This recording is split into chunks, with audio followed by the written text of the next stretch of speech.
Hi, we are the astrologers of Pandora Astrology. I'm Jamie Kale Miller, and I'm in Berkeley, California. And I'm Julia Mijas in San Francisco. And today we want to tell you about the full moon in Aquarius that's happening later in the month.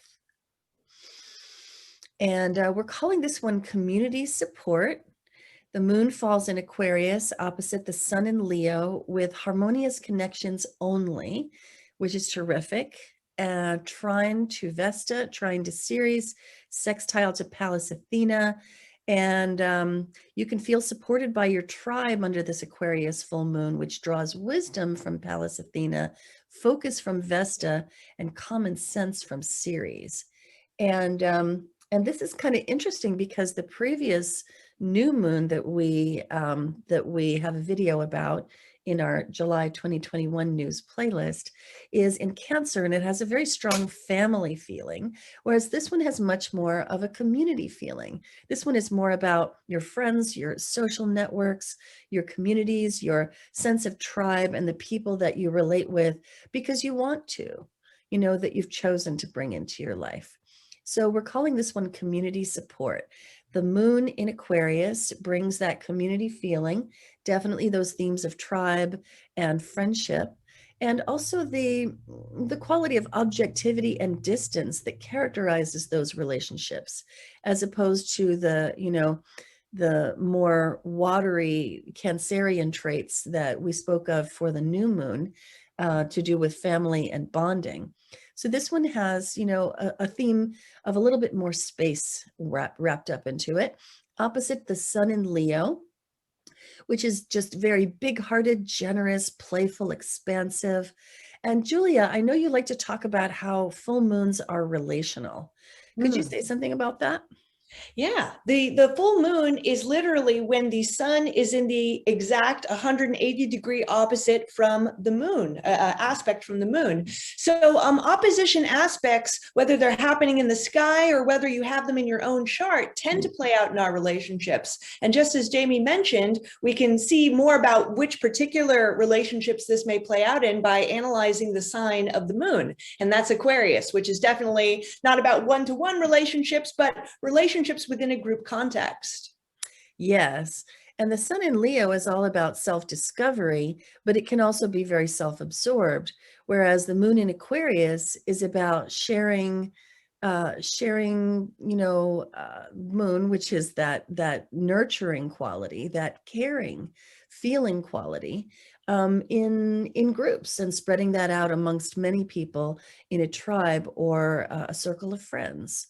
And so when the sun and the moon get in this relationship to each other, opposite to each other like this in Leo and Aquarius, there can be, the feeling that that the group mirrors you in some way, or that you mirror the group.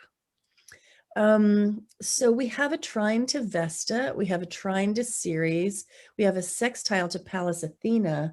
I really like the sextile to Pallas Athene because she is a goddess of civilization.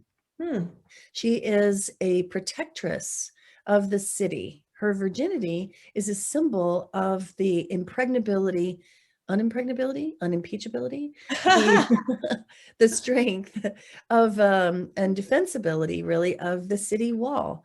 And she is a goddess of wise governance. And here she is in the compassionate sign of Pisces, bringing that wisdom into this moon. Then we also have Vesta, which is here in Libra, forming a trine to the moon. And Vesta brings qualities of focus, ritual, and the sacred. And then Ceres, here in its own sign of Taurus, which is just wonderful. Ceres loves to be in Taurus, brings a wonderful grounding quality. Julia, what are your thoughts about some of these influences or how people might feel this moon? Yeah, that's a good question. So thinking about all things kind of Aquarius, I think around this time when this moon is taking place, any of the groups that you're a part of, and this can be all sorts of groups. It's friends is a big one for the sign of Aquarius, but it can be if you're joining a conference, it could be a writer's workshop, it could be anywhere where you see yourself among many other people, even if it's over Zoom. I think that this is going to, the energies are flowing very, very well for group work and group activity, especially with that Pallas Athene. I mean, she likes more horizontal leadership instead of top down, giving out orders and telling people what to do. There's a sense that it's got a very democratic feel to it in terms of how groups in your life might be functioning at this time. And that Ceres trine just kind of offers, common sense, grounded support, which is very good. And of course, we all could use a little bit more focus in our life too. So love seeing that easy aspect from Vesta. Yeah, such good stuff. I would think that some of the groups that would be particularly advantaged would be ones that involve like series themes, like where you get together with people around food or eating or harvesting food, cooking it, or things to do with physical self-care. What? Gardening. Yeah, gardening, absolutely. Gardening groups, go out and prune those rose bushes together. Yeah, and also any group situation in which you would like to do some kind of impactful ceremony.